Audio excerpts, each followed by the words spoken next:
as was said earlier, you can kind of imagine the excitement that the team had. As we go out recruiting, there's a lot of things you want, of course, college athletes to have a chance to be a part of. Of course, in the world, we're a melting pot, team-wise. So for our guys to have a chance to see another part of the world should be pretty exciting down the line, a little bit down the line. This week for us, yesterday I had a chance to be a part of kicking off homecoming activities here. The older you get, the more special homecoming week becomes for you. So for us, just a little recap from our last game. Don't like the way we started. Of course, you go into every football game wanting to win the football game. But if that doesn't happen, you have to find some things to build on. And we're right at the halfway point of our season. And as we look at our season, I guess you can say, as we go forward, you look to the last game. When you get down 28-0, you have some decisions to make. And we went in at the half and decided that, first off, we're a lot better football team than that. But more importantly, we're going to play a lot better than that. Defense had to get them stopped. Start the second half, they did. And from there, we had to score points. So to be able to score 25 unanswered points like that lets our team, it gives our team confidence going in. Of course, we played a top 16 team. This week, we get a chance to play a top 6 team. Of course, we have history with the University of Wisconsin. Know what they're going to bring, to the table on both sides of the football. We had a few injuries from our last game. As we get to practice tomorrow, we'll be able to well, of course, we're not going to let you know, but we'll know a lot better about our injury situation. Of course, Brandon Peters missed last week. We're going to need all hands on deck, of course, this week. Take your question. How'd Matt Robinson do when you looked at, what did you think? I think overall, Bob hit the light. Again, I'm going to talk about third quarter, love what he did after we got down 20-0. We need a good quarterback play to bring us back. Whenever you have takeaways, that's not a good thing. And, of course, we have to clean that up. But he had to make a lot of good throws. He moved the ball. He was active. Ball time with his feet. So he did some good things, like our football team, but we didn't do enough. Lovie, if Brandon is cleared, do you have a decision to make with Matt? Did he show you enough to push for Brandon? Well, Brandon Peters is our starting quarterback. Our backup quarterback played well for parts of the last game, but our starting quarterback's ready to go. He'll go. And not only, of course, Matt, we got a chance to get Isaiah Williams in place too. It's always good to just get your first reps as much as anything.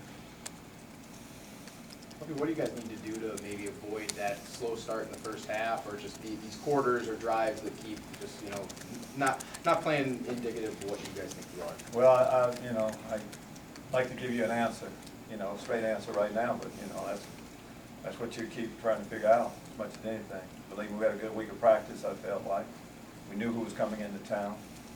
Normally, you should be ready to go. Sometimes it just doesn't happen, but we can't spend too much time on that. We're trying to really ball up what we did during that period of time that we talked about. That's the same team. That's the team we can be as we go forward. If we show up like that second half of the football season, we're going to be celebrating a lot of victories.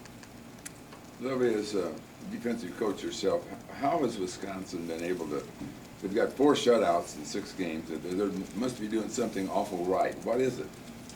Well, they are. You're right. That's hard to do, first off. To play 6 games and have 4 shutouts. They've taken the ball away. I think they've scored 4 times, too. I think they've given up 4 touchdowns, and they've scored 4. I watch what they do. Not, I wouldn't say reinventing football or anything like that. They're just where they're supposed to be. They play hard together. Yeah, they have playmakers. But they've been good for a period of time. And just not defensively, of course, what they do to complement their defense on the offensive side. Ball control. Most college offenses now spread offenses, so teams don't play an offensive attack. like the University of Wisconsin. So I think, you know, both go hand in hand. For us, when you have some disappointment, you want to play a team like this, at home, homecoming, all the things that, you know, come into play with it. What's unique about Wisconsin's offensive line run game with Jonathan Taylor is Well, first off, you start with Taylor. I mean, you know, arguably the best player in college football. He's an excellent run in between the tackles. He has size, he can hit you with power. He's faster than most people. He's on their track team. So you start off with that, downhill runner. And it seems like Wisconsin, I mean, they lost a lot of offensive linemen from last year's team. It seemed like there's another big guy that kind of goes, you know, comes in. Good scheme, you know, it's a good challenge. You have to be sound. You have to first like contact. We know what we're going to see. It's not going to be a finesse game this week. You need a big boy pads on, and that's what we plan on putting on. Coach, is Larry Oladipo still suspended, or has he been reinstated? When things change about injuries, suspensions, I'll let you know. Until then, keep going the same way. Nothing has changed now. Lovie, imagine most any team that's going to play Wisconsin would probably be an underdog and maybe feel intimidation too. We're underdogs this week. What's that? We're underdogs this week. I guess that's up to you. Yeah, it is. I'm gonna jump in right now. It is up to us. For us, yeah, we understand. And I told you about the stats. It's a good football team coming in, but we play a good football team. We have to play our best ball. We can live with results if we play our best football. Playing our best football at home, we'll be okay with the result. So if Taylor decides to leave after this year, you're probably fine with that? Who's Taylor? Yeah, definitely would be fine with that. Paul Christ, with the name, what he's done with that program, I know you have a little history with it. A lot of history with Paul. Of course, I was on the staff when he played there at the University of Wisconsin way back in the day. But been a good, solid, you know, fundamental coach all his life. You know, Dad was a coach, so he's been around football all his life. University of Wisconsin, they have something that they would like to do. Seem like they've been running a similar scheme for a lot of years. Different people come and go, but the scheme remains the same. It's not like they're going to change their offense. We have an idea. Everyone that plays them has an idea of what you need to be able to stop to have success. I'm going to go back to Taylor again. When you have a player like that, you can have guys in the right spot, but great ones find a way to make you miss. So we'll need a lot of gang tackling. Need of course, to tackle a lot better than we have, you know, previous games. Is there passing game change with Cone there and those wide receivers? I think it still goes back to the running game first. You have to gang up to stop the running game. By doing that, you're going to have one-on-one situations outside where it's, you know, a good wide receiver, possibly a great wide receiver against defensive backs that he's a lot bigger than, most of the times faster than. That's a challenge also. In an ideal world, though, you would, you know, University of Wisconsin would like to, they're going to get off the bus, the plane, whatever, running in the football. We have to be able to stop them and make them go to a passing game and then hold up in. It's only midway through the season. Do they look like a playoff team, what you've seen? I'm going to say they're a good football team. As I talk about midway through the season. Midway through the season, they played as well as anyone. In college ball, you can make a case for that. So that's where they are. But, you know, you have to play the second half too. For teams like the University of Illinois, we're pumped up. There's the second half of the season. There's second halves of games to give you an opportunity to regroup and play better. Coach, you talked about the second half of the season. You guys scored 25 unanswered against the 16th ranked opponent. Can you throw that tape in and use that as a motivating factor for your guys heading into the second half? You say, can we? And we absolutely, we can, and we did. Most of our emphasis today was on that. There's a lot of negatives that you can reach for. You can go in that black hole if you like. But for us, I want the guys to see, you know, what we can be. You know, as we go out recruiting, I'm not one that, you know, I don't ask the coach, hey, show me the guy's worst play. I ask, hey, show me the ceiling. What can this person, this player be? And the same thing with our football team. So that's what they saw today, but they knew that. We knew exactly what happened during that game. Again, it's about how we start this one. Lovie, looking at Wisconsin and how they've shut out for their first 6 opponents, are you guys looking at the tape and looking to see if you guys can do anything sort of outside the box from what these other teams have done?